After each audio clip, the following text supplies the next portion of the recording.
Welcome back, coaches. This is the Football Coaching Podcast. I am Daniel Chamberlain, co-host, here with Joe Daniel, as always. What's up, Coach? Coach, it's cold outside. I know we said we're not going to talk about the weather, but a cold front came through, and it's stupid. I went to a baseball game today and sat in like 40-degree weather or something.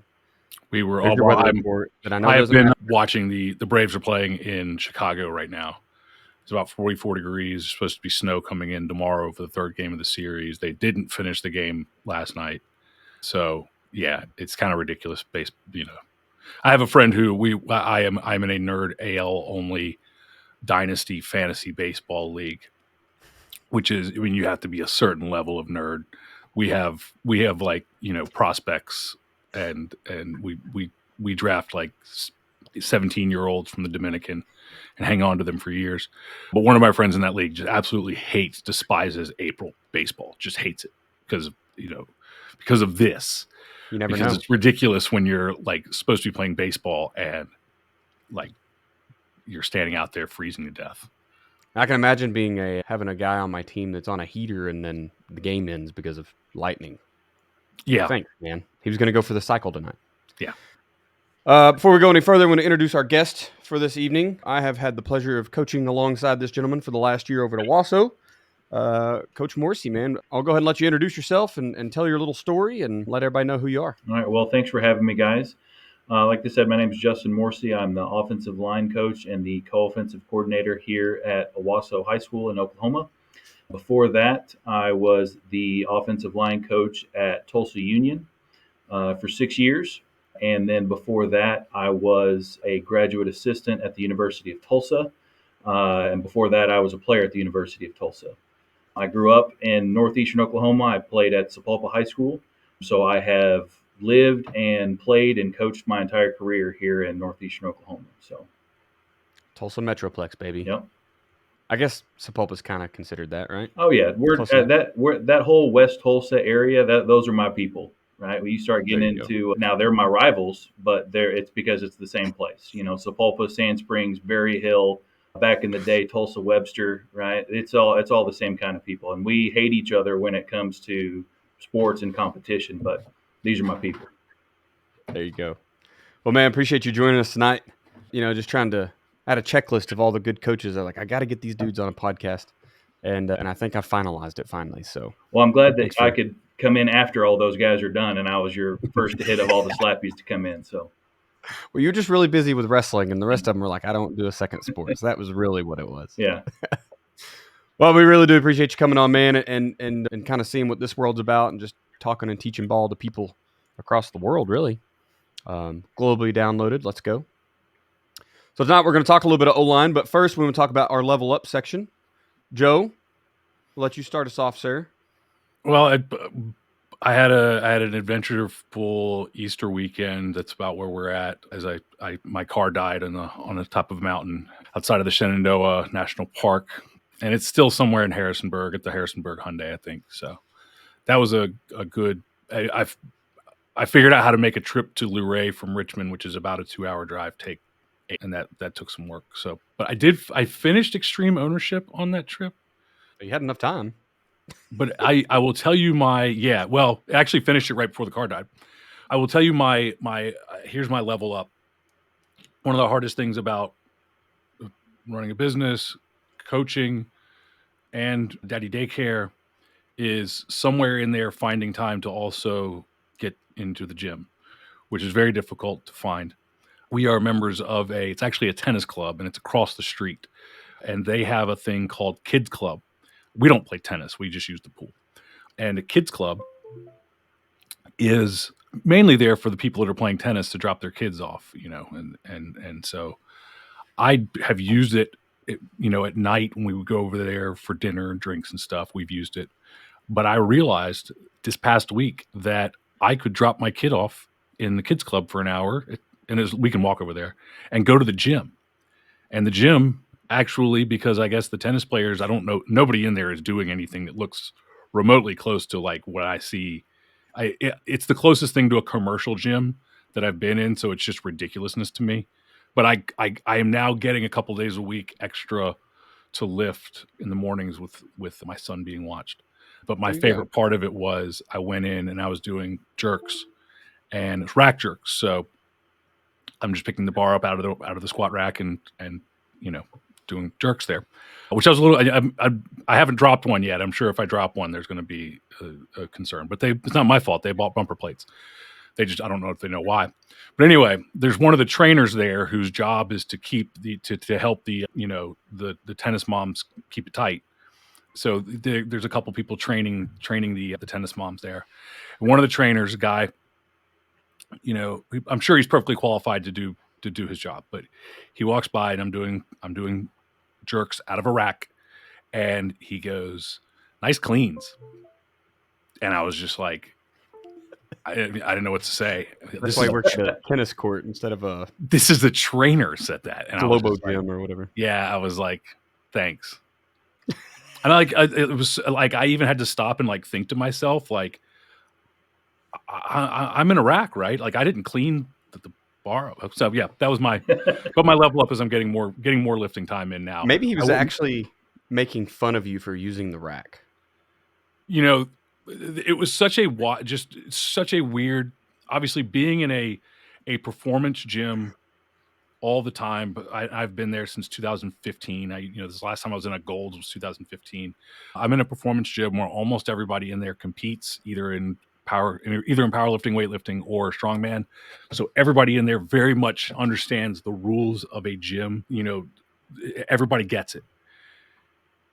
And being around people who don't get it, like I was setting up a bench and I was I'm clearly setting up and somebody else just walks over and drags the bench off. To which I turn, there's another one right next to it. So I just grabbed it, whatever. But, and he goes and he turns the bench to face the mirrors. I don't like being in a gym with mirrors. And so he did that. And then I got a phone call. So I walked out to be on the phone. I have a towel sitting on the bench. I have weight on the bar. There's 185 pounds on the bar. Bench is there. It's clearly being used, right? I walk back in and there's a woman again picking up my bench, and I like walk over and she's like, "Oh, were you still here?" And I'm like, "There's weight on the bar. There's a towel on the bench. Like I don't re-rack anything actually. They're just not." So anyway, I'm sorry, but I'm excited about it, and I'm excited for the day that I go in there for like heavy cleans and I drop a couple scare everybody red plates. They're also in pounds, even though it blows my mind because everything I lift is in kilos. And they're in pounds, but they're red and they're color coded like Olympic plates, but they're in pounds, and it just confuses me. I have to do all these. Yeah. I knew you were from the north, Yankee. Your damn kilos. Oh, it's good. No, look. I'm from Georgia, first of all. No, the sport is everything's in kilos. I don't have any choice. But this is America. Well, powerlifting. So in powerlifting, you compete in kilos, but you lift everything in pounds. And so the powerlifters have to do a whole bunch of math. They've got like sheets printed out for them. For weightlifters, we do everything in kilos. So the only problem is when we have like a day where bench press is programmed, we've got to go figure that math out. I don't know what this is. I don't know how much this is. Justin, we're going to put you in the middle here. So what have you done in the recent history? You're not here every week, so you could talk about something in like January if you want. Well, yeah. What are you doing to be a better coach? One of the things that I've done to challenge myself is to take on. I'm actually the head girls wrestling coach. I grew up wrestling. I'd always been a two-sport athlete, and even as an assistant, I had always been a two-sport coach. I'd always coached football and wrestling, and it makes for a grind of a year, going from basically August all the way through February. But it's all that I've ever known. It's all I've ever done. It's great to go in and compete in another sport, and the dynamics of coaching the sport, just the nature of the sport it's completely different than football, where football is everything is militaristic and order and straight lines and tuck your shirt in and you're doing all this other stuff. That is not what wrestling is. There are a lot of similarities, I think, between coaching offensive line and actually coaching wrestling. Some of the ways that you've got to coach and what you've got to look at, I think there are some similarities. But just the nature of the sport, it's nice to get away from the super intense militaristic order of football, take a little break, and then, it's also nice when wrestling season is over is to get back into the more organized, planned, structured nature of football. So absolutely. That's what I do right now. Since I am in double off season, like I was telling you, it is wife season at my house. So that is the level up that I'm trying to do right now. And I would encourage a lot of other coaches to do as well. Look for wife season. So she gets about 6 weeks a year.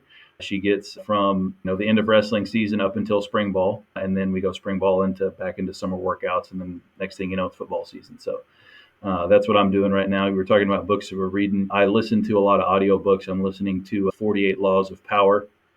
Oh, me too. And it's changed kind of how I look at things, especially as I'm moving along in my career and moving up into more leadership positions.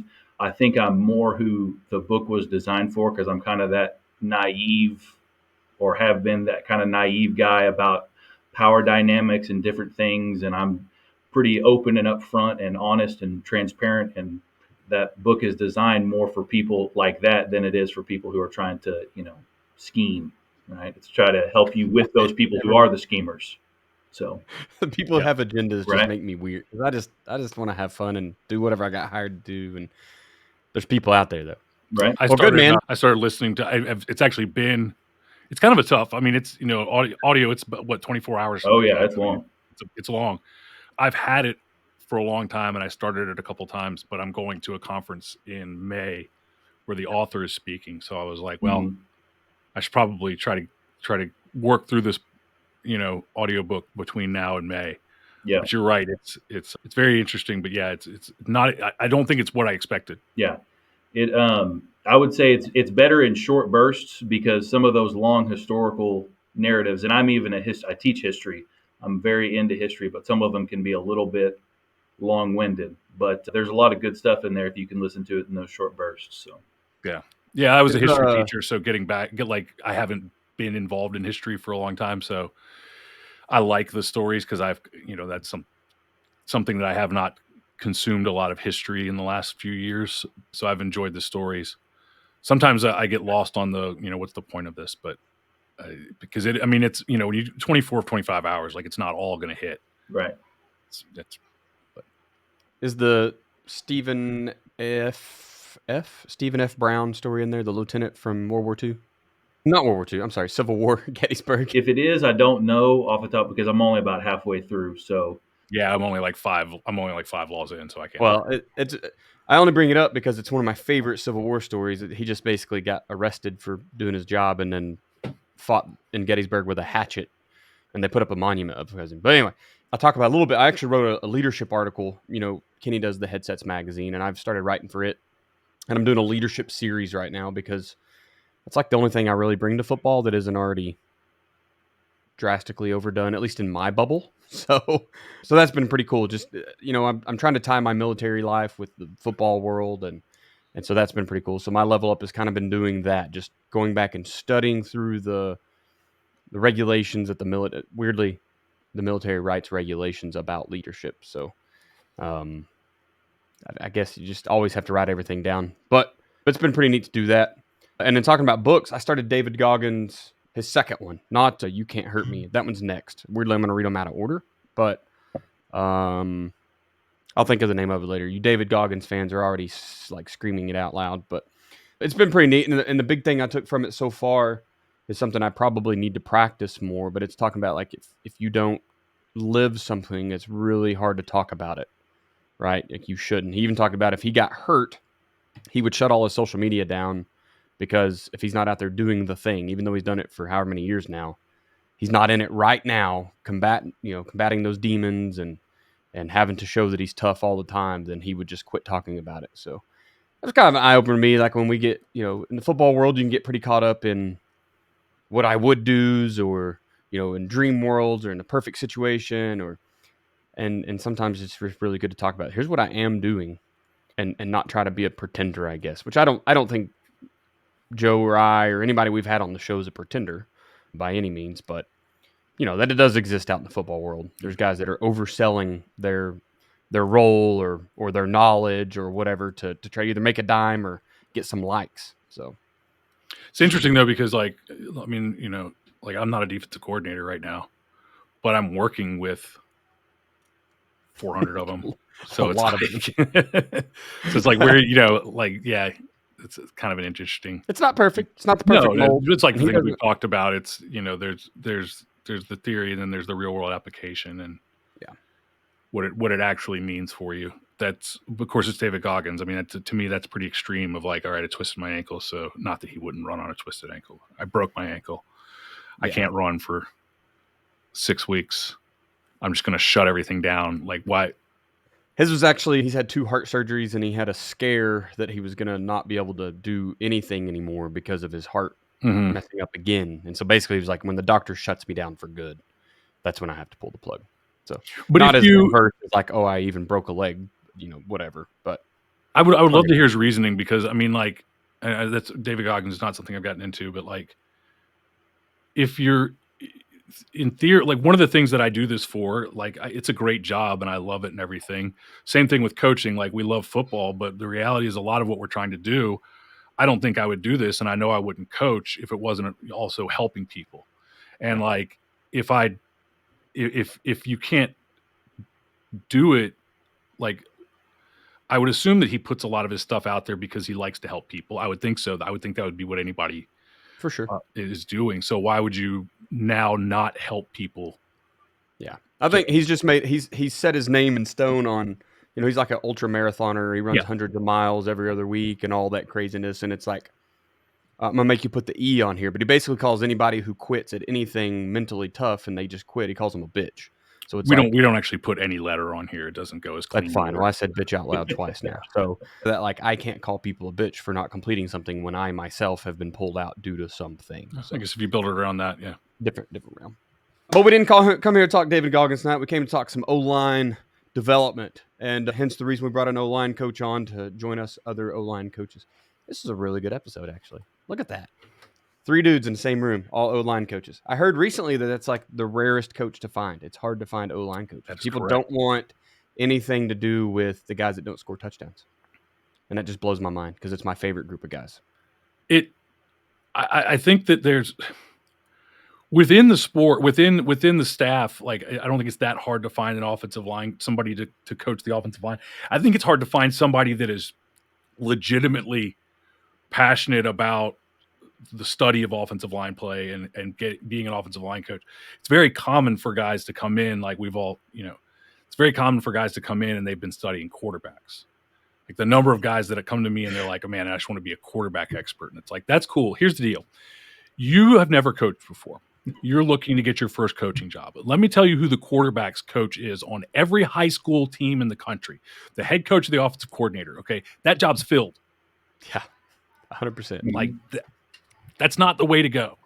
We were actually talking before even before you came into the room, before we hit record, about there's 1,000 million, however many numbers of quarterback coaches out there that are gurus, right? But it doesn't seem like there's that many dudes that put O-line guru on their resume. So yeah, that's what I was saying, is that I don't know the first thing about coaching quarterbacks or 3-step drops or anything like that, but I know that there's a bunch of guys that can do it, so it can't be that hard, right? If there's that many people that do it. I do know that there's not that many great offensive line coaches, so I feel like the best part about quarterbacks is, like, so when I've worked with quarterbacks or whatever, basically, I mean, I know how to teach my scheme. I know how to teach them the timing. I know how to teach them the reads. I know what it's supposed to look like. I know the footwork and all that sort of stuff. But, like, I don't teach him how to throw. Mm-hmm. And it turns out you can just send them to somebody in the off season who teaches them. First of all, the very first thing I ever learned as far as quarterbacks was, we have a coach who had a lot of success here, and he had several FCS level quarterbacks in a row. They were like the same kid. Just he was there for 12 years. It was incredible. And we were like, how do you develop, what do you do to develop these quarterbacks? And he's like, when they're in the 9th grade, I give them all a football and I see which one can throw. And the most athletic one that can throw becomes the quarterback. And then that's it. And then that's like, here's how you do this with quarterbacks. Okay. Find a kid who can already throw, send him to somebody to teach him how to throw, move on. Everything will be fine. It's the same way I work with long snappers. Find a kid who can kind of long snap, send him to Rubio long snapping, get him back. He's really good. Okay, it's fine. My last one was at Virginia Tech. Like, it's not that hard. But offensive linemen, that doesn't work. There's not even a camp to send them to. Right. And if you send them to a camp, they come back doing crap, doing all the stuff. I was helping a youth coach. It was his first year coaching, and he was trying to figure out, he's got a brand new team. These are all young kids. This is Mighty Mites. This is first, second grade. I said, I don't even know how to start. I said, the first thing you need to do is you need to have a race. Okay. Whoever wins the race is your running back. Whoever comes in second is your quarterback. Right. And then go from there. Right. I mean, At that level, it's not hard. No. That might be the best advice I've ever heard. Have a race. Besides, roll all the balls out and let them see. Let's get everybody's helmet fixed, and then let's run races. And your fastest kid, then pitch it to them. Right, toss. That's how we used to do that for long snapper for years. Long snapper would be like, hey, at the end of practice, we knew the next day we were going to be installing punt. At the end of practice, everybody who wants to be a long snapper stay, and you'd have about half the team would stay, and it's just throwing the ball between your legs. So usually, like I've had quarterbacks do it and stuff like that. And it's just like, but we're not going to develop a long snap. I mean, we will, but we're going to start with the kid who's already pretty good, and then we'll develop him from there.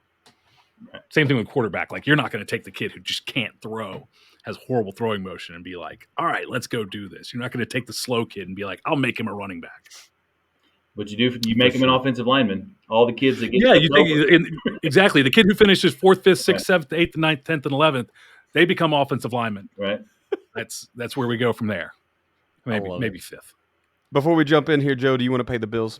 Yeah, go check out joedanielfootball.com/rules, or you can go to the homepage at joedanielfootball.com. We've got a downloadable PDF there that's going to help you. It's got 40 tips, tricks, strategies that you can use, and I guarantee at least one of them is going to win you a game. You can go over to joedanielfootball.com/rules, put your email address in, and we'll send you that PDF download that is, it's got philosophy, Coach Simple philosophy, everything built into Coach Simple philosophy, ideas based around that, drill philosophy, things to think about with drills. It's got run fits, defensive run fits, ask a levers principle, and it's got non-negotiables. So for every position, there is a non-negotiable. And that what I mean by that is, I think this is one of the most important things in there. What I mean by non-negotiables is there's one thing at every position. As the position coach, you tell the kid, you must be able to do this, or you cannot play this position. You will not see the field if you can't do this. The one that I always talk about is squeezing a down block for defensive linemen. It's like, that takes zero talent. If you're just going to run up the field and get kicked out, you cannot play for us. We'll get destroyed. So you must squeeze a down block, and it takes zero. So try to find something at every position that takes zero talent and make that the non-negotiable. That way, everybody, if I've got every single kid in that position group can do this, that every single kid can go out there and do the bare minimum for that position at the very least. So it's also included in there. And again, it's 40 Coach Simple rules for football coaches who want to win more games. Go to joedanielfootball.com/rules. Perfect. Real quick, I want to talk about athletic speed and movement over at athleticspeedmovement.com. Joe and I have been writing emails. If you're not in on the email chain, man, get in there, read our hilarious stories. Mine are about everything from food trucks to like watching OU softball. They're all over the place. But what you need to know about athletic speed and movement is we are using Dell Basquet's system. It's 46 years in the making. It's produced 6 Hall of Fame NFL players, over 25 All-Pro Hall of Fame, NFL players, including a 2-time for his first 2 years running back, right? He took a rookie and made him All-Pro, and then his sophomore year as well. So the stuff works. He's helped over 400,000 players in his career and helped them get to whatever level, right? Wherever they never thought they could get. He makes them fast. He teaches them how to run, teaches them how to move in football, which we all know is not linear speed. A lot of you are sending your kids to track, which is great. It's great to compete. It's great to go run fast. You need those sprints to be faster too, but we're going to teach you how to move when you got a ball in your hand, wearing pads, and there's all these big uglies that we're going to talk about tonight in front of you with other big uglies trying to push them around. So athleticspeedmovement.com, jump over there. Look, it's a 12-week program. This comes out in the middle of April. It's the exact perfect time to get started. Run over there, get the program. And when August 1st comes around, your team will be faster, be the fastest team you've had probably to date, unless you just have some freak athletes, which some of you just do, and that's okay.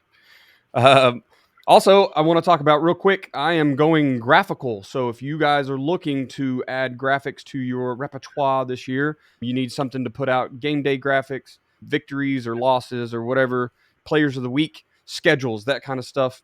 Chamberlain Football Consulting is there to help you out. Please email me at chamberlainfootballconsulting@gmail.com. I would love to help you have pretty things to put on Twitter, on social media. Remember that a lot of it's corny, but kids love corny. So jump in, get them something to celebrate, give their mom and grandma something to share. But I promise it'll look good. Okay, I'm a guy that's weird about being proud of the stuff I produce. So if you're looking to get that kind of stuff, please do reach out and let's talk business. Question number 1. We're talking about development tonight, so I think O-line development would be specific. So I think it's good to lay some ground rules on it. What does a developed O-lineman look like? What are we looking at when we say O-line development? Joe, we'll let you kick it off here. Yeah, but for me, one of the things I'm working on, our head coach wanted it this year, and I think it's a really good idea, and it's something I'll hopefully be able to share. We'll be starting here we're in spring break right now. After spring break, we'll be starting out like a kind of like what Dale's done with speed, doing the same thing for offensive linemen. And developing an offensive lineman means, the obvious things of a kid can get I'm big on the first 2 steps. So first of all, he's got to be able to get in a good stance. And then, and again, I'm going to focus on things that take no talent. Get in a good stance, take a good first step, take a strong first step, first 2 steps, taking the right aiming point to get to where he needs to get to. Because I believe that if we get the timing of the offensive play correct, that the offensive lineman should not have to stay engaged in the block for very long. And that's always the goal for me as the offensive coordinator. My goal is to make sure that the offensive line has to stay engaged in the block for the shortest possible time. When we talk about levers, we talk about, there's lots of things I can do to improve offensive line, but what if I can do something that helps my offensive line immensely without ever talking to them? So fixing the timing of the play is a way that you can really help. Most teams can really help their offensive line by cleaning that up. And it's things like the back. We look out there and the back is in an inside zone. We're under center and he's standing 9 yards deep. It's like, bro, get up there, help them out, get it 6 yards so you can hit the line of scrimmage at the right time. So that's it. So we want to help them as much as possible. And so basically we're going to focus on the stance, the first 2 steps, the aiming points. I want them to start speaking the language of offensive line. I want my offensive linemen to speak a language that the quarterback doesn't even understand. That's some of the things that we're learning. Just starting to work with our offensive line here in the offseason now, we finally can get outside and everything. I have 1 or 2 returners. And the rest, we have everybody right now. So small school, we have the middle school kids, we have everybody. So I'll have 15 offensive linemen there, everywhere from 6th grade to a senior who started for 4 years or for 3 years. And it's funny because there's only a couple of them that I can talk to right now. Right? There's only a couple of them that I say things and they understand what I'm saying, because they're the only ones that have done it before. But they have to. We're in the process of learning that language and developing. I don't think about it in terms of. I think about it in terms of developing them into being somebody who can speak the language and starts to understand the craft of being an offensive lineman and starts to have a little bit of passion for it. I think if you can get that at our level, obviously with a small school at our level, if I can get 5 kids, well, I need 6 or 7 who have a passion for the position and want to get better and speak the language, we're going to be pretty good. That's the goal. Awesome. Coach Morsey, we'll go to you next. Yeah, just building on that, I think you talked about the passion to be an offensive lineman. I think for kids that maybe don't grow up being offensive linemen, or maybe they're new to the position, I want them to care about their teammates' success, and I want them to care about the success of the offensive line. Because if they don't do that, then it doesn't matter what coaching points that I have, they're not going to care enough to do them, right? So if a complete offensive lineman is going to be able to, execute the things that I need them to execute, but the number one thing that they've got to do to really be to be on their path to being complete, they've got to care about their teammates. They got to care about the success of the unit. And we talk about a lot of the how your performance affects this play, and how you are able to, we can just, like you said, we're not trying to hold it on forever, but if we can just, maybe if we block just a little bit harder right here in this point, right, maybe the running back doesn't have to break this tackle, maybe he can break the next tackle, and maybe we can turn a 6-yard run into a 16-yard run. Those are the things. But in terms of the actual physical characteristics, I think it is obviously dependent on your scheme. I think what I'm going to ask my offensive linemen to do are going to be different because we're a lot of 11 and 10 and 20 personnel, and that's going to look very different than if you're running the flex bone or you're running the wing tee or things like that. But I think beginning in the mind or in the heart of what those guys need to do for the team, I think if you can master that, then it doesn't matter what you're going to ask them to do, they're going to be able to do it. Man, you guys make some really great points, and kind of my first task here as I take over my own O-line is just building that small team installment. Nobody messes with us. We don't mess with nobody. Like the quarterback can come say hi, maybe the running back if it's a good day, but you divas stay out, right? We're nasty, we're dirty, we're ferocious. You're not going to mess with us because you're not going to mess with us in the fall. You're not going to come down here and help us block, right? So that's kind of where I want to go is developing. And when you talk about what does development look like, what does a developed lineman look like? I kind of think of the actual team, the unit. And it looks like 5 dudes, 6 or 7 if the guys are on the sidelines, that are willing to sacrifice everything for each other, understanding that those other guys are getting the stats, the other guys are getting the accolades. But at the end of the day, we smack each other on the butt and be like, I saw the block, dude, right? I can respect that, and they just kind of build that team in that manner. So I think that's what my end goal is, or what I think the development look like is just guys that are willing to work for each other and play together. We can get into I need them to know how to appropriately down block someone, right? Or what does a true zone block like? We could talk about all of that. Getting to the second level. Of course, you start talking about those football thing, the X's and O's. That takes time, right? It takes development is to get 2 guys that can work as a team blocking on one person and then knowing who comes off and how do we make that look right? When does it happen? We can't go too early. We can't go too late. So there's a lot of those things as well, but I'm really focused on that team and just building that kind of that internal grit that nobody else messes with us. We are us. Stay away because I don't care what jersey color you got on Friday night. We're going to go to work. You know what I mean? I think that's probably one of the most important. And Coach, you mentioned it too. These kids don't come in. Nobody comes out to football wanting to be an offensive tackle. Like that's just not the goal. And so we have to, exactly what you said, we have to convince them. We have to give them that passion for this position, and we have to teach them why they're important and why they're special and why they're different. And again, and like you said, eventually, yes, they're going to have to learn how to do a down block. They have to learn how to do a reach block, all that sort of stuff. But if we can't get them to be passionate about the position and really want to be good at it and understand the importance of their job, it's a lot easier to teach them that stuff. And that's the best thing about offensive line is they will be so diligent and precise. And I think that the unit is usually going to fit the personality of the coach that's their offensive line coach is going to very much share that personality with them. But it doesn't matter if you're quiet, if you're I'm kind of I'm not quiet, but go to work type of person with football. Like I don't I don't care if somebody gets hurt. Not that I don't care, but we move on. We're not going to dwell on it. We're going to go to work. Next man up, let's go. But ultimately, the thing that I think is so important, and it goes back to what we're talking about before, is the offensive line coach is the hardest thing to find. Is you have to have somebody who's truly, truly passionate about the offensive line and about the craft of the position. And with you can get away with it. Obviously, it's better to have somebody coaching receivers who's passionate about the position of being a receiver. But if they can run the route and they get the football, they're going to be happy. And that's not the case with offensive line. You as the offensive line coach, you and maybe the coordinator are the only ones who really understand what they're doing. So you're the only ones who can tell them good job. You're the only one who can talk to them about that stuff. So you have to build that relationship because there's nobody in the stands who knows what they're doing. The quarterback doesn't know what they're doing. The running back doesn't know what they're doing. Like they don't understand all that stuff. It's you and those 5 guys that really understand their position and their job. Even from,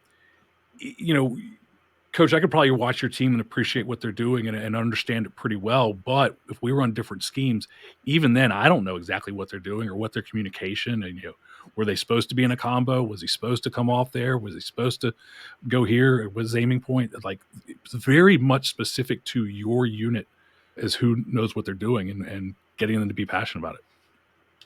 Yeah, something I kind of forgot to mention, just I think that a confident O-lineman gets a little bit nasty.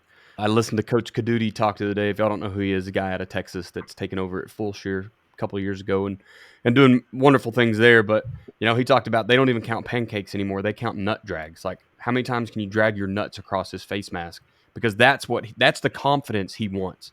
Because if you act a fool like that and you're not good at what you do, you are going to get blasted. So you better be good at it and confident enough to step into that realm of just absolute nastiness. And I think that too is something you got to look for, is like, who's really ready, who's so good at what they do that not only are they going to do it, but then they're going to, kind of put the eggs there on your face mask for you to enjoy as they're getting up off of you. So just different things to look at, I suppose. Mm-hmm. Talking about things to look at, next question here is, how do you evaluate where your players currently are when we're talking about development? And I know for a lot of us small school guys, and I say I'm small school, I spent this year at Owasso, but generally small school guy, you don't get to pick, right? I mean, there's really not an option. It's you might have 6, and so maybe one guy doesn't get to start this week, but someone's grades are going to go bad anyway, and so he's going to be starting by week 5. And so, Coach Morsey, I'm really excited to hear what you're using to determine, like, when can a freshman step up and play? What makes a sophomore good enough to break those starting 5? What are those things that you're looking at, you evaluate where a player is that they can step on the field when the talent pool is deep? Because I think that could help some of the small school guys maybe identifying that earlier, 8th, 9th grade, that we need to be moving those kids up to get reps. So we'll let you start here. When it comes to moving kids up early, I'm looking for maturity. And it doesn't necessarily have to be that they're physically more mature. They have to be mature enough, but I'm looking more for that mental and emotional maturity. If you've got a kid who is already showing that he can do the work at an extremely high level at his own grade level, he might be ready to move up to the next level, whether that's moving from junior high to high school or moving from JV to varsity, whatever that looks like. And what I tell kids, that even when they are, competing, first string, second string, in order to move up, I need you to win at the level that you're at, and I need you to stand out. The best way for me to want to throw you in there with the ones is for you to do something spectacular against the twos. You should, if you want to be in the ones, you should do what a one would do to the second group, and that is what I've looked for. I've played only a handful of freshmen at the 6A level. We had one that played this year, and it was the hardest part was not the physical characteristics. It was the maturity level. Coming from junior high football, he had played as an 8th grader basically. It's very different than coming all the way into high school. He didn't even spend time with the freshman team. So it's a big jump in terms of Freshman coach loves that. What's that? Freshman coach loves that. Oh yeah. Well, thankfully we're at a place where we've had enough kids that they were able to get by, but it was taking their best lineman by far. But we needed him for depth this year, and that was You made me run a 3-4, by the way. I had to run a 3-4 instead of a 4-2-5, so I actually blame you for that. I'm sorry about that. This one would have been a good nose guard if you needed someone to swallow up the center. This one would have been a good one. But absolutely, yeah, that's what I'm looking for, because you want to minimize the headaches, you want to minimize the distractions, but also I think it was good for in this kid's particular case to be around those older, more mature guys. And he wasn't the alpha dog, and he couldn't tell people what to do. For a while there, I think he probably thought that his name was Dammit, because it didn't matter if it was me or Coach Blankenship or the other offensive lineman. I mean, that's, kind of how he got treated. And I think he kind of needed a little bit of that humble pie too. But I would say the physical characteristics will stand out to anybody that has a set of eyeballs as far as if they can do it. But I'm more concerned about like I said, their emotional and their mental maturity for what they can handle. That's a great answer. Joe? Yeah, well, I mean, definitely one of the hardest things to find an offensive lineman is a lot of people just go, and the worst thing about coaching offensive line is if you have a kid who is not ready yet mentally, you look like an idiot because there's a 6'4" monster standing next to you on the sidelines while you have a 165-pound guard on the field. And you can't, in no way can you explain to somebody in the stands, well, you see, the 6'4" monster is mentally immature, doesn't put in the effort, doesn't put in the work, doesn't understand the scheme, and the 165-pound kid has a dog in him. And like that, look, I understand what you're seeing. I get it. But you have to, like, you weren't there.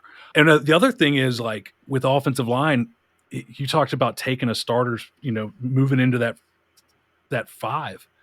That five's kind of a sacred thing, right? That's the only position on the field that operates as a unit. I mean, we can talk about, the safeties, like safeties group on defense, like, yeah, they operate as a unit and they talk and they move and stuff. But when the ball's snapped, they're 20 yards apart. They're not working as a, like, that's not how it works. Every other position, we can come in there and say, look, you compete for your job every week. And we do on offensive line, but you kind of need to get it right early. And eventually, as we develop an offensive line group, and, we're talking more about an individual, but it's becoming more about the group. As you develop the group of offensive linemen, when you get really good, when you have a good group, you have a sixth and maybe a seventh that are in that group, and they can be plugged in, and nobody goes, oh, Jesus. Like, now, and when we're not developed, like if I had to take my offensive line guys that I have right now, two of them really know what's going on and can communicate, and we're fine because I'll put one on the left guard and one at the right guard so that they can tell the tackles in the center what to do, and we get by. Like, that's part of the unit.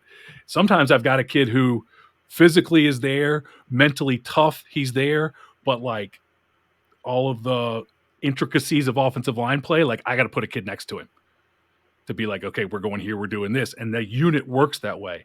Well, if I had to, now this group will not be, this will not be the same group that's on the field in September. But if I had to go out there right now and one of those two kids got hurt, we're out of luck because I'm going to have four kids out there. I had one year where our H-back had to go through and tell everybody what to do. He was our H-back. And I mean, we survived, but he was literally out there. Now, luckily, our H-back is in the same blocking scheme. Our offensive linemen have to count to three. That's their job, count to three. And as long as they can count to three, we can get by. It's not as easy as you'd think to find five guys that can count to three. And in fact, the offensive linemen only have to count to two. The H-back and the Y they have to count all the way to three. You pass that off to those guys. Yeah, so I mean, they've got to be a little smarter, but you've got to build that unit. And as far as I can take a kid and plug him in with that. Once you've got a good group going, they'll be able to tell me within 15 minutes if the new kid is going to make it or not, because they can figure out, oh, he's pissing down his leg, he's not listening to me, or man, he's going out there and like he doesn't know what he's doing, but he's going a million miles an hour and he'll get it. And like what I've found is that the guys that are already installed in the offensive line can figure out if somebody else can come in there. As far as picking that five, I mean, there's usually one or two that are obvious, right? They've got experience or they just get it. Something about the position. They're just a lineman. They're just a lineman guy. They've already got that passion for it. They're already ready to put that work in. They understand. They get it quick. Because a lot of times you get some smart kids on the offensive line. It's kind of like wrestling. Some of them are weird kids, right? They're just big weird kids. Like wrestling is always like wrestlers are just weird kids. Some of them are really they really get it. Then you've got a couple that physically have got it, but like really they'd rather be a tight end. And you got to work them along and be like, listen, hopefully the best thing for those kids is to have a really good tight end already, because then you can go, look, you're not going to get to play tight end. So he's got that sewn up. So if you don't have a good tight end, they're looking at your crappy tight end and going, well, I should be there. And so that's hard. But there's usually a couple that you just know. There's a couple that you physically don't have it, but they've got everything else. There's a couple that physically have it, and you've got to try to develop them mentally. And somewhere out of that, you've got to figure out the group, because then not only do you find your 5 or your 6, then you got to put them in spots. Like, I got to find the kid that can play center, who can snap, who I prefer my center to be the kid that's in charge of all the communication. So, like, I need a smart kid that can snap, and I prefer my center. I don't need a big center, but I prefer him to be kind of a dirtbag. Like, my preference for our center down blocks all the time. Like, that's just what he does. And so my preference is a center who just like loves to hit a kid in the side of the hip when he's not looking, and just keep like knocking him. We count knockdowns. And so what a knockdown for us is just any time that you knock a defender down on the ground and make him get back up. You have to finish on top. It's not a pancake, but it can be like, it's not like pancaking him. But so our good centers will continue down blocking a kid long after the ball is gone, because that defensive lineman is like, the ball is gone, I don't want to chase the play, and I also don't know why this kid is crawling all over my leg here, like after the whistle. And that's what, like, so I got to find that kid. I got to figure out, who's going to be the left tackle, because we do drop back pass, and we do have a right-handed quarterback, and we do need somebody who can pass protect pretty decently. I got to find a kid who can pull. I got to find a kid, who kind of sort it out from there. And it's like, and then I got to, like we said, we got to figure out, like, where are my kids that understand everything, and where are the kids that don't, and how do I put one that understands everything next to the kid that doesn't? I can't just have my 2 kids that really get it over on the left side and 2 kids who have no idea what's going on over on the right side, because even if we run to the left every time, we're going to get run down from behind. So, like, figuring all that out, getting the unit right. And I mean, and that's hard work, because we don't want to be bumping these guys around all the time. Like, even though the job, it's one of the Bill Mountjoy, who I learned our whole offensive system from. We have lots and lots of formations that we can create, and we can use all sorts of motions. And Bill's point has always been, you use a handful of those formations each week, a handful of motions. And he's absolutely right about this. The play is not different. We're running the same play with a different window dressing, but to the kids, it's different. Every single time you change the formation, every time, if the H-back's motioning from here instead of there, it's a different play to him. And with the offensive line, even though, they only have to count to 3. Yeah, it's covered, uncovered. Yeah, it's down block. These are the rules. They don't change. Moving him from guard to tackle is a new position. And he's mentally starting all over. Well, most kids are. So figuring all that stuff out and getting it right is hard. But yeah, we try to get the unit right.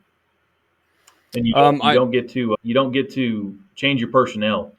Right? You got to put 5 out there, Right. Oh, well, we don't have that many receivers this year. Well, maybe we'll have more tight ends, or we don't have enough tight ends, and maybe we have more running backs. Now, you got to put 5 offensive linemen out there. It's the only rule that's out there, is you got to have 5 ineligible guys.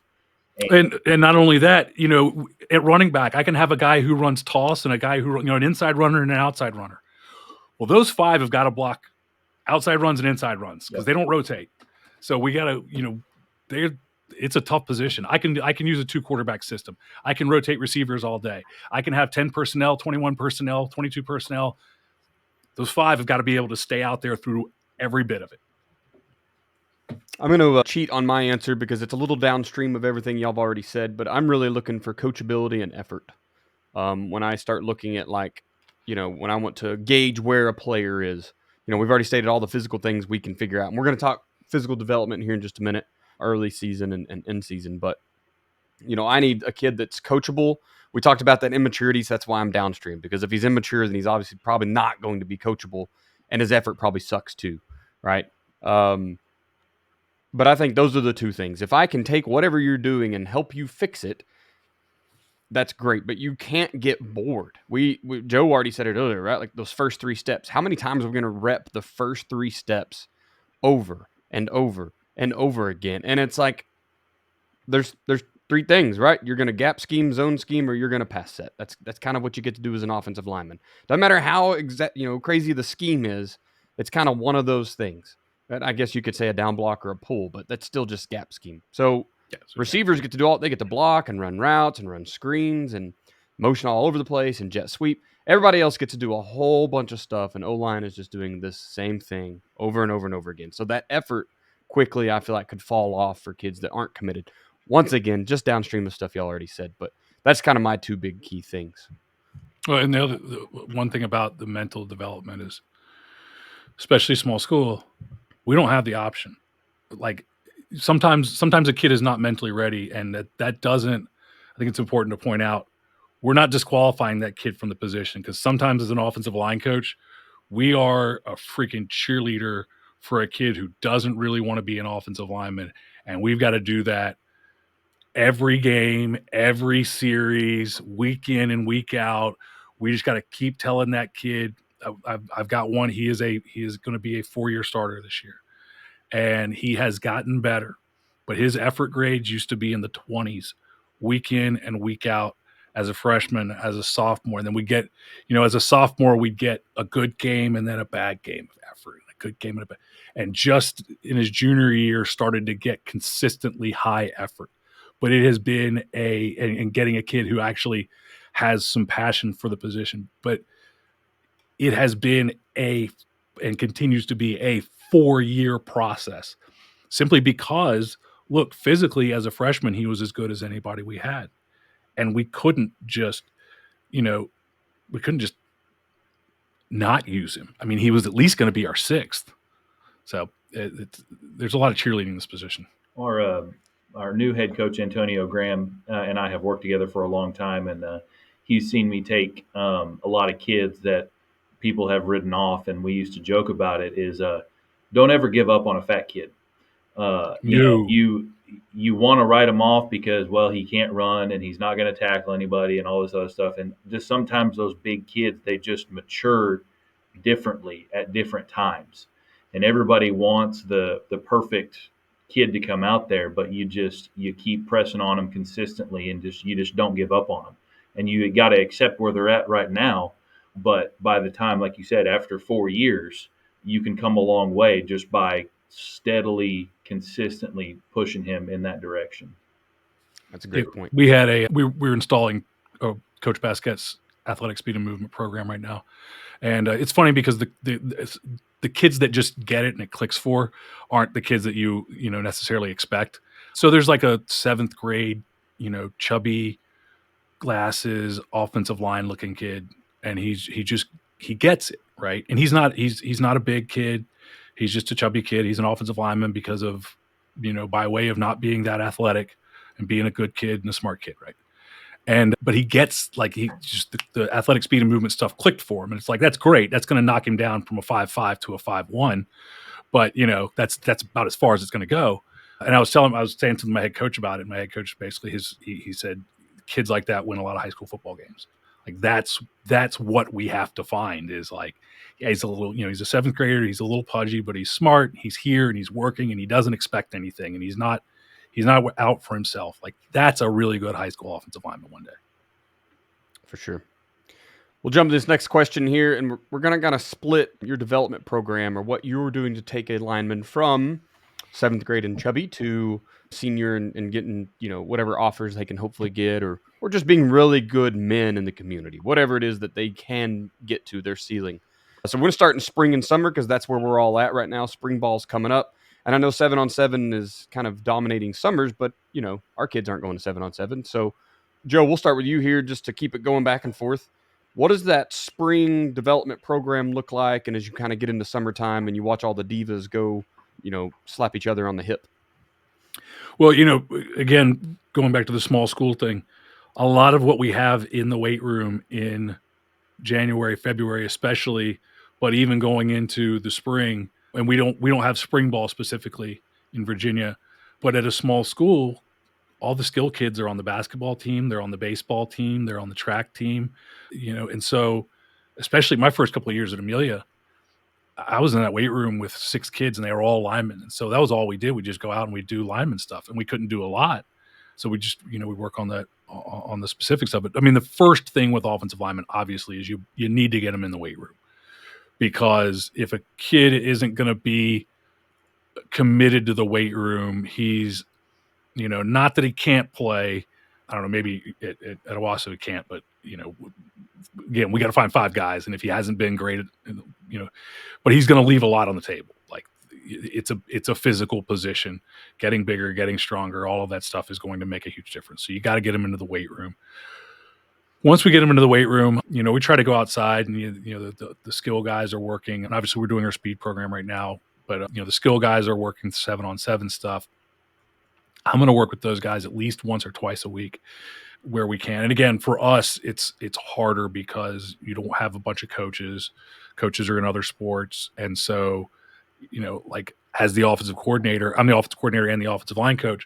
If we're doing 7-on-7, like I should probably be there. I don't want to be there, but I should probably be there. So that cuts into a little bit of the time that I can spend with the offensive line. But in working with them, again, it is getting that we're going to go through the we down base block, reach block, down block, and really what I want them to start to learn is aiming points. I want them to learn communication. I'm really big on aiming points as far as, and then taking the footwork to get to the aiming points. So it's going to be a lot of, again, first two steps. It's going to be a lot of stance, zone right, zone left, zone step right, zone step left, reach step right, reach step left, down block left, down block right. We go through, our pass pro. So we have specific footwork that we use based on, if he's head up, if he's head up, I'm gonna post. If he's outside, if he's outside shade, I'm gonna pick up, put down. I don't have to go anywhere. I'm already in position. I'm already on the inside number. If he's head up, I'm gonna post inside. If he's inside shade, I'm gonna post to get to his inside. If he's outside, if he's wider, I'm gonna go to an A kick, a B kick, a C kick. We go through all that stuff. So I'm teaching them the pass pro footwork. It's a lot of footwork. And then the only other thing that I teach them is we don't block with hands, we block with big surface, which is the chest, the shoulder, the bicep. That take your thumb, stick it in your belly button. That's big surface. And I try to get that on the guy and teaching them, getting them used to second step, creating that big surface, and then getting into the guy with the uppercut. And that arm work used to be a lot of handwork, and that cut down a lot of the handwork that we have to do. Like it's just simpler. And our problem was and continues to be, I can get guys into the weight room and I can very quickly get them to a 300-pound squat. I can very quickly get them to a decent clean. And our guys just continued to have piss poor bench presses. And it was like, all right, well, we got weak arms. Let's just not use them. And that's been successful. That's worked really well for us. A lot of people don't like it, and I don't care. A lot of other coaches have really liked it. But that's what we're going to be spending our time on, is the footwork and the communication.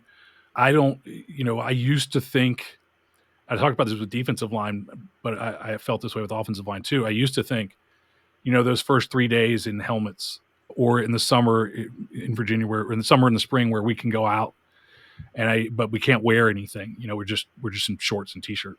And I used to think, like, what am I supposed to do with linemen here if they can't go down in the trenches and get on board wars and all this sort of stuff?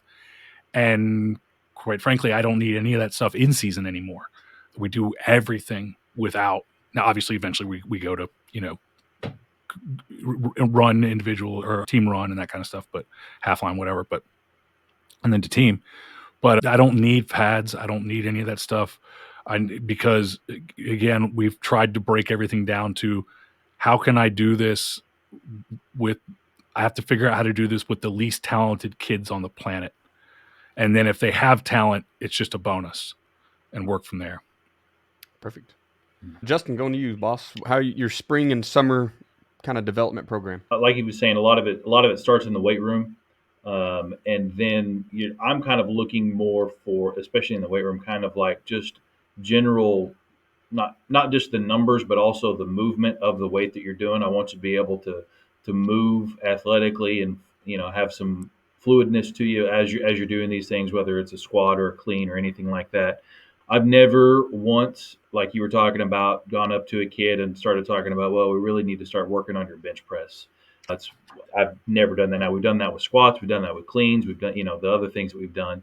And as we get into this time of year, getting closer to it, we start doing some installation of different things. You can go out there and no footballs and no helmets, but you can talk about your basic install plays.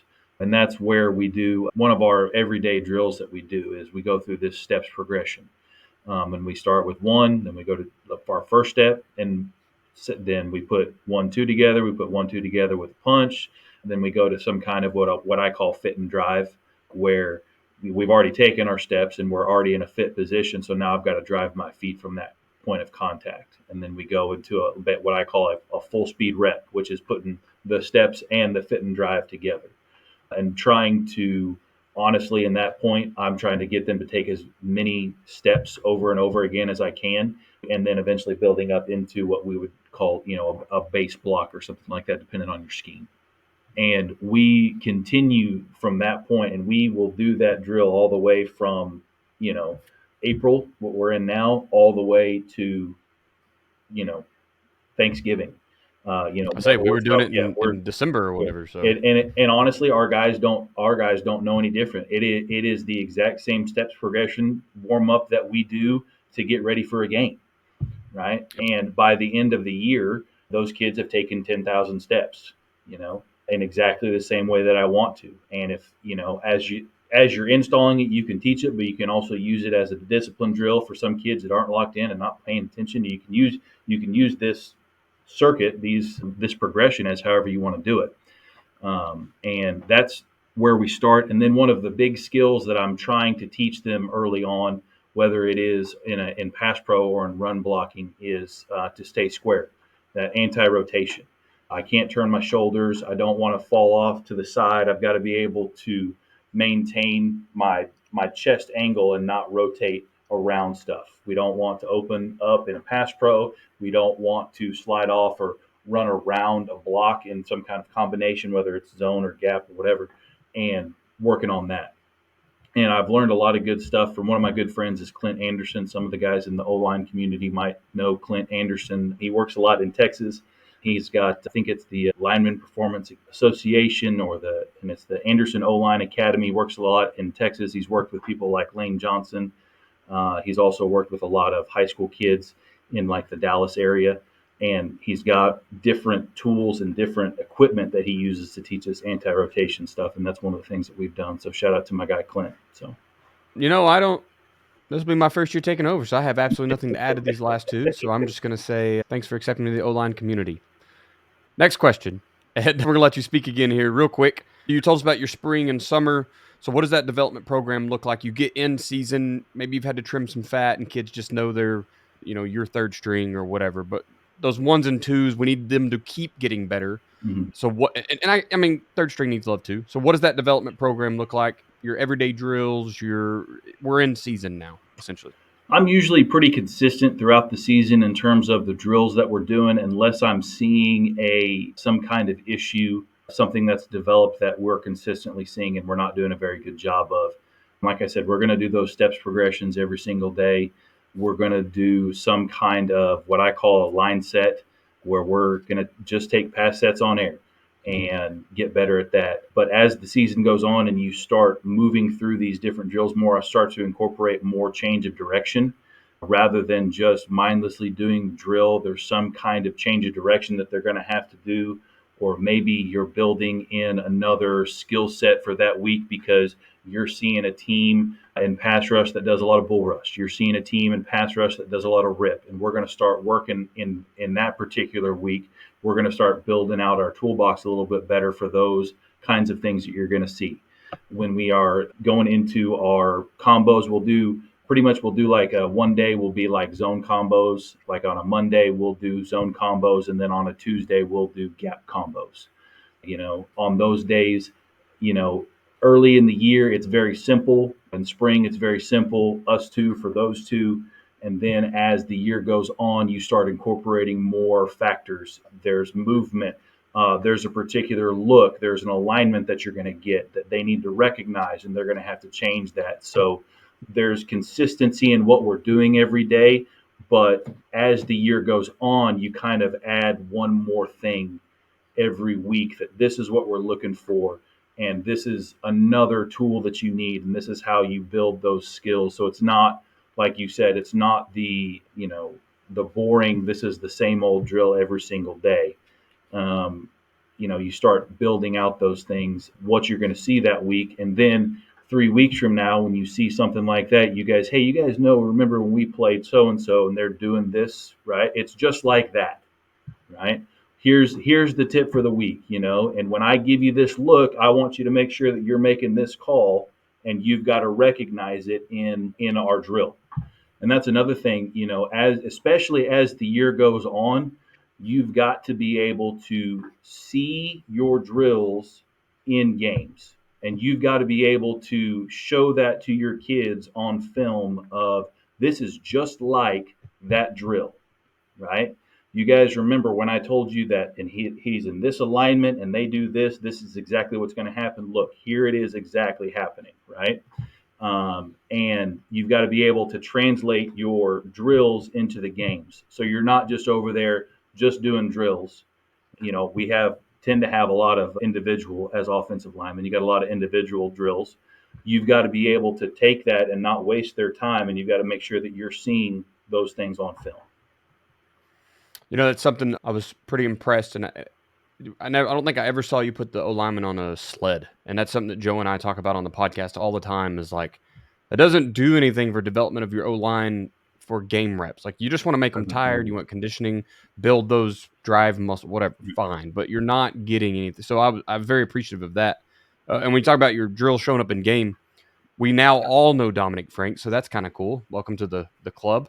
But he still sends me game film, and then he'll send me the practice clip right behind it where he's like, here's what we practiced this week, and here's where it showed up in the stinking game. And it's the exact same rep for the player. If you couldn't see anything else, it would all just look like multiple practice clips. So No matter what position you're coach, if you're this far into this episode, I imagine that you're O-line or you need a job. One of the two. But that fits for all positions, right? You need to be able to see your drills show up in the game and vice versa. The stuff you're seeing in the game, you better figure out a drill to help, manicure your kids to solve that problem. One thing that I think that I do a pretty good job of, that I don't hear a lot of other coaches talk about, is don't forget what this is going to look like through a face mask. And I mean that literally and figuratively, right? You need to be able to show them literally how they're looking, where they're looking, and those kind of things. But also, what are you going to be able to see in a stance through that face mask? And don't forget what it's like to be 17 years old, right? Because I know all of these things, right? And I can make it as complicated as I want, but you've got to make it as simple as those kids need it to be, right? It's not necessarily what I know. I can't give them the, 10 years of playing from youth all the way through college, and the 14 years, or I guess actually now it's 16 years of coaching that I've had, right? I can't give that to them. So I've got to be able to make it, what are they actually going to see? Joe, same question to you. In-season O-line development program, as you will. Yeah, it's going to look a lot like out of season, because the drills, I'm amazed by guys who talk about, like, I don't want to do the same drills because they'll get bored. And I'm like, that immediately tells me that, like, you don't understand the craft of coaching offensive line, because exactly what you were talking about. Every single week we're learning something new. We're solving offensive line. The offensive line has to learn how to go out on the field and solve problems, because guys are disguising blitzes. They're blitzing, they're moving, they're stunting, they're twisting, they're changing fronts. I can't just show you a picture and say, here's they run a 4-2, here's what it looks like. I don't know what it looks like. The kid on the other side is a high school kid too, by the way.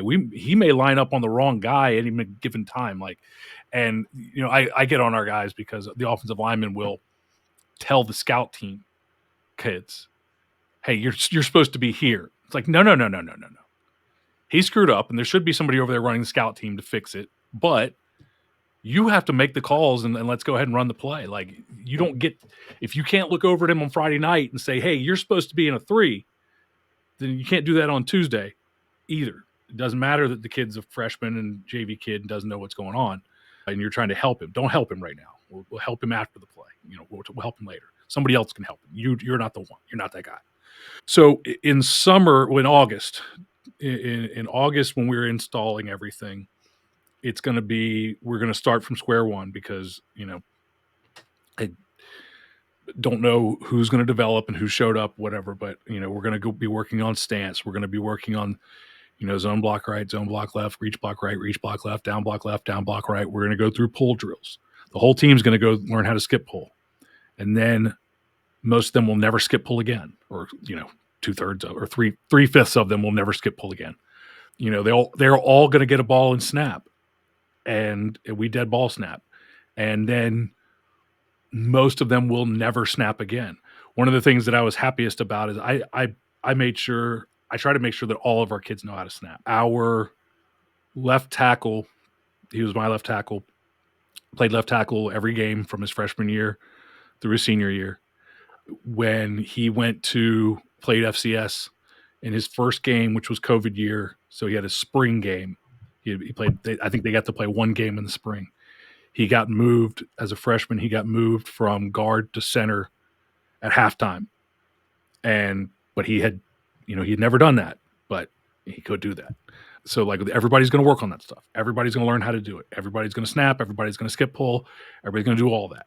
And then as they start to sort things out, those drills will go away because my tackle doesn't need to skip pull. My center doesn't need to, or my tackle doesn't need to skip pull. He doesn't need to snap anymore. He doesn't need to do any of that stuff.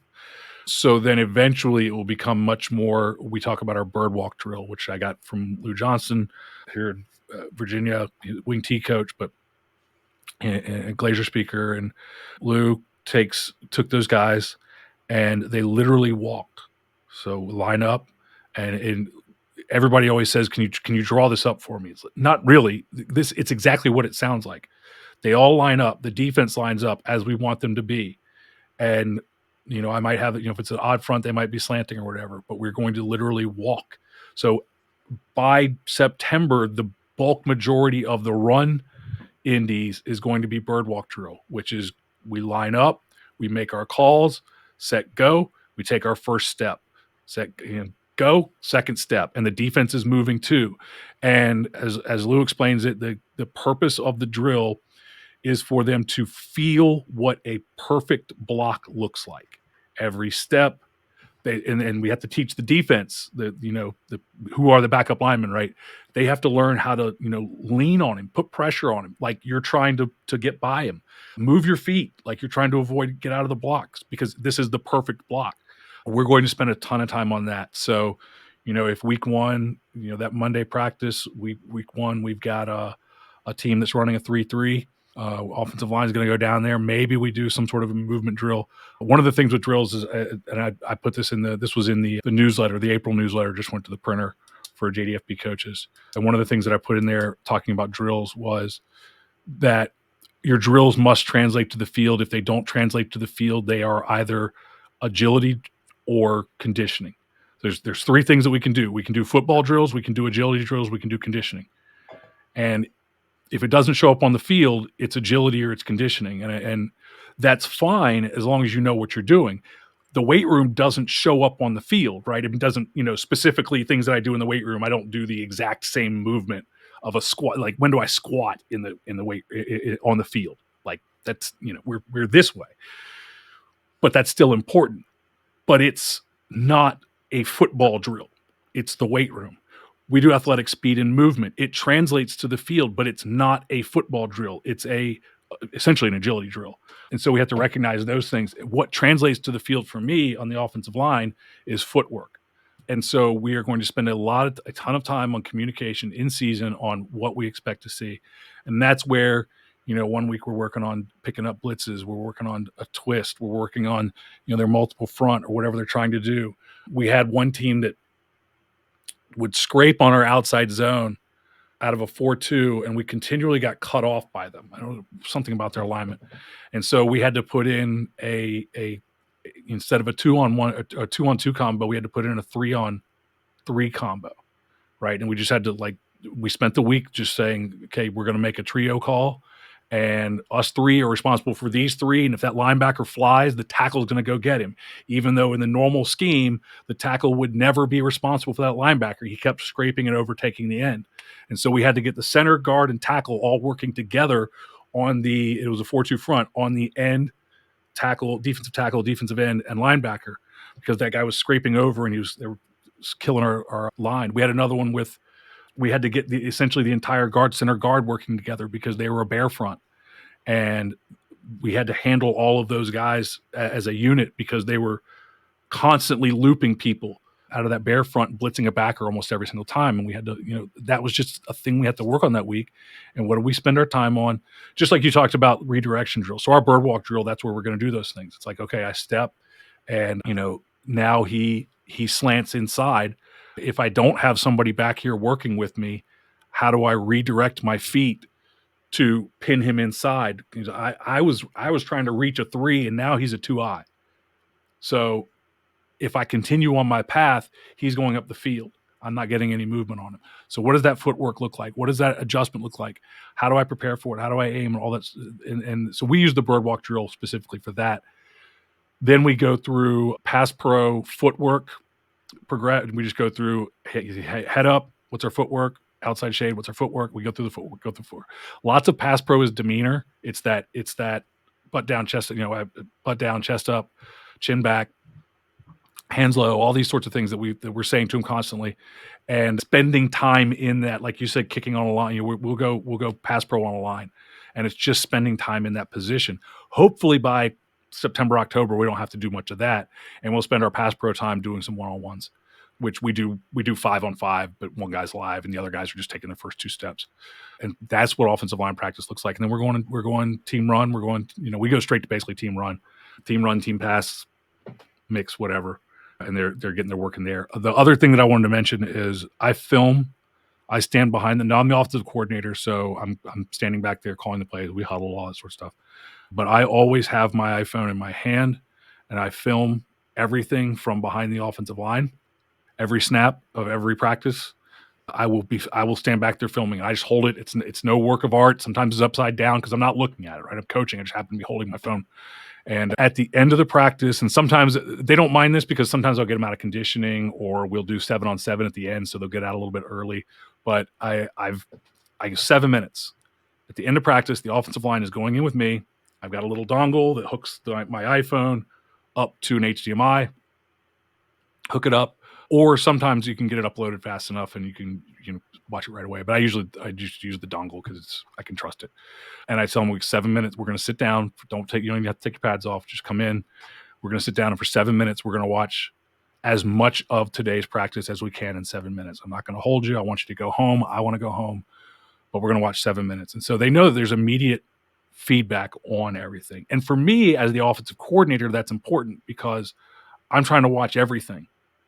And then I got to come back, and I can see a lot, but I got to be able to come back and talk to them about their footwork and talk to them about, if I took that bird walk drill, if I filmed that bird walk drill and I ran it at double speed or triple speed, does it look like this rep of team? Because we just bird walked 26 against a 4-2, and then we ran 26 against a 4-2 full speed. Do they look the same? Does your first step look the same? Does your second step look the same? And so I want to be able to talk to them about that. And I think that's a really important thing in season for us.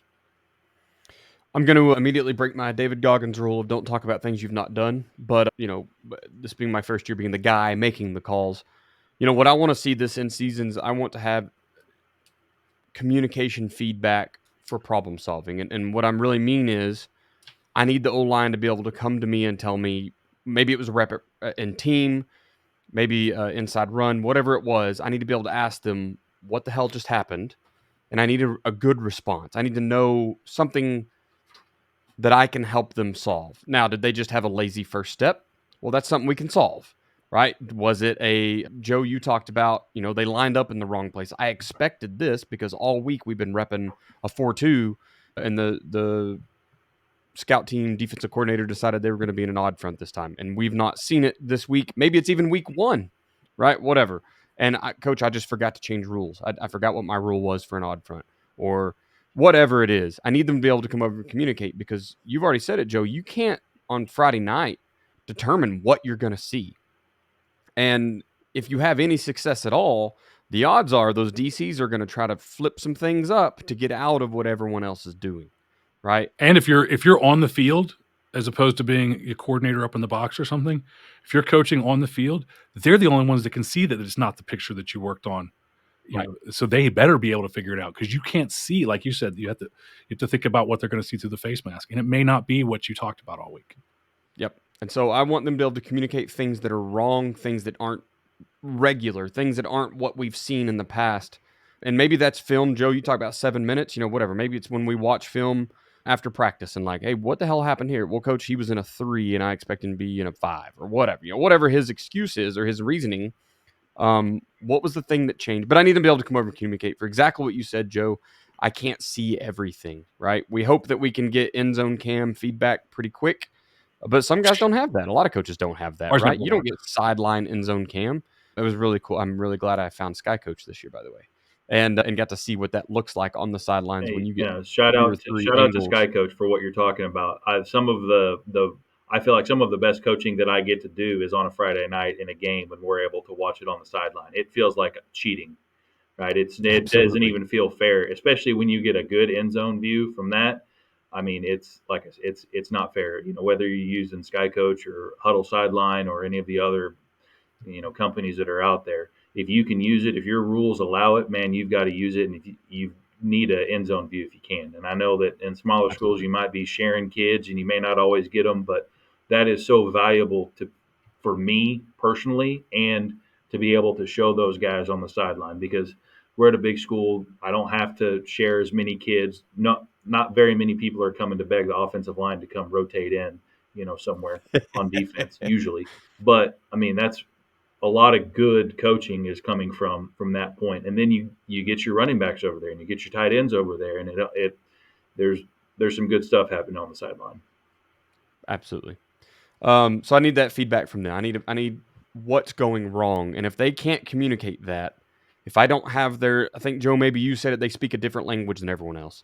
If they don't have that language developed and they can't come talk to me as an O lineman, then we're going to have issues. So that's something I hope to install is, hey, we're just going to look at what's wrong, right? We're going to have communication and whatever that, maybe it's a drill, maybe it's just pre-practice talk and then post-practice, confirmation, whatever it is. I'm going to be able to problem solve on the fly.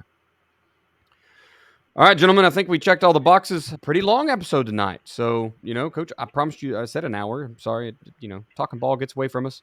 Pay the bills of getting out of here. Go to joedanielfootball.com/rules. Get the 40 rules that Joe said at the beginning of the episode. Like he said, something on there will help you win a game this year.